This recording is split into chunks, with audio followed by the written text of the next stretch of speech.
Cognizant software company ప్రారంభోత్సవం చేయడం జరిగింది. ఎలా అనిపిస్తుంది మీకు? చాలా మంచి డెసిషన్ ఇది.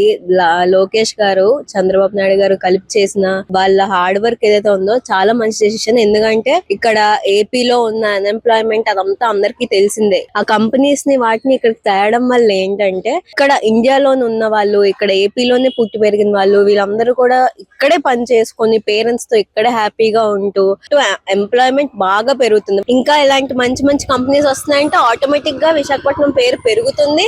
అంటే ఇండియా అంటే ఫస్ట్ గుర్తొచ్చేది విశాఖపట్నమే అన్నట్టు ఇంకా ఆ రేంజ్ లో డెవలప్ అవుతుంది. ఇంత మంచి కంపెనీస్ గానీ ఎంఎన్సీస్ ఇవన్నీ వచ్చి ఇక్కడ ఇన్వెస్ట్ చేస్తున్నారు కాబట్టి ఇప్పుడు నిన్నే మనం చూసాము కాగ్నిజెంట్ వచ్చింది ఇక్కడికి. అదొక ఫస్ట్ స్టెప్ లా తీసుకుంటాం. అదొక ఫస్ట్ స్టెప్ లాగా వాళ్ళు చేసి చూపించారు. ఇంకా ఇది కాకుండా ఇంకా ఇంకా చేసే ఛాన్సెస్ ఉన్నాయి అని.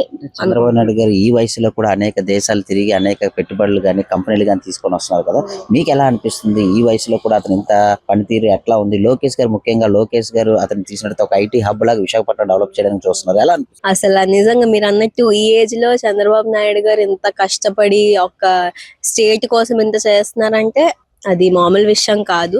నారా లోకేష్ గారు వీళ్ళందరూ కూడా చాలా కష్టపడి ఇప్పుడు ఒక ఫారెన్ కంపెనీని తీసుకొచ్చి ఇండియాలో ఏపీలో ఇన్వెస్ట్ చేయడం అంటే అది అంత ఈజీ పని అయితే కాదు.